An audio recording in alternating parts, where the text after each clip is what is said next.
Number 12, take 3. I had no idea that YouTube videos were limited to 15 minutes, so it's been a while since I posted a video. The one I thought I posted several days ago did not post because it was 16 minutes long. Last time we talked about the front bulkheads, and then we were going to redo the rear bulkheads, change some design and get away from that fold stuff. We've done part of that. Got the rear bulkhead redone. Got rid of the old shock design, changed that. No more folded up stuff here. New shock tower design. Piece goes on there. This piece right here, which used to come all the way back to the bulkhead, now comes like so. That dies into the roll bar upright, that dies into the roll bar upright. That's not dimensioned correctly yet, but start to get the idea here. There's another shock tower. Goes in right here. There's a shock on the front and back of the axle. But this is starting to really get something I like here. In take 2, we had the old stuff stacked back here, and for dramatic effect I threw it in the scrap pile and said there's 20 hours turned into $1.50 piece of scrap, and there's another 20 hours with the other bulkhead turned into another $1.50 piece of scrap. But we forgot to reload that from the take that didn't work, so it's already in the scrap pile. I'll talk a little bit. I just finished cutting the other bulkheads out.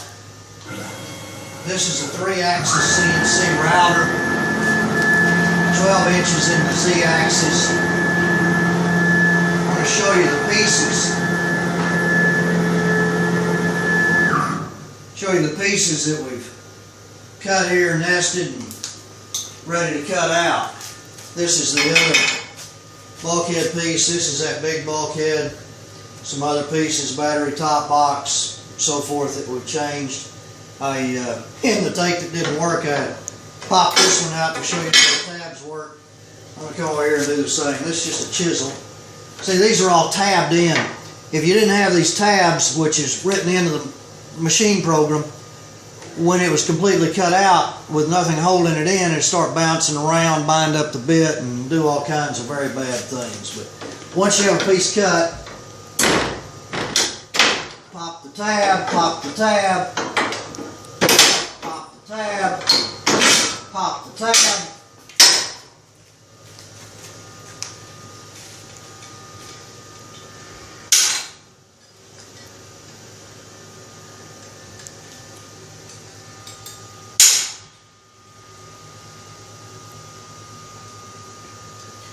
A little bit of angle grinding where the tabs were, but you see this makes a very nice edge here.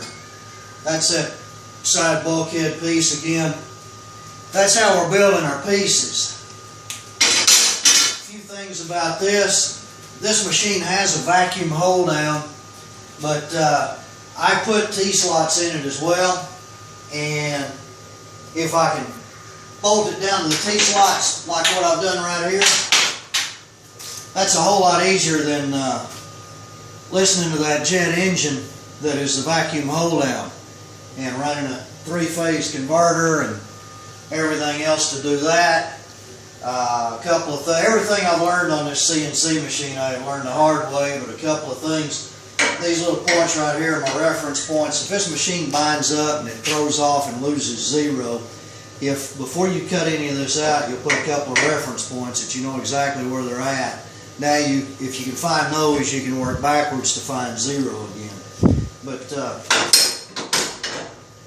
there's some miscellaneous pieces. This is the battery box.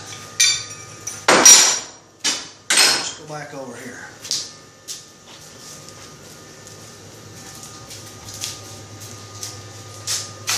And it goes just like that. Battery sits in here. I like this design much better. Alright, next video we'll get these pieces out, get them up there. These are the last major pieces of the chassis. There's a few little minor brackets, a few hinge points, a few things like that, but this is pretty well all the bulkheads, all the major pieces. Once these are in place, we're going to have a chassis.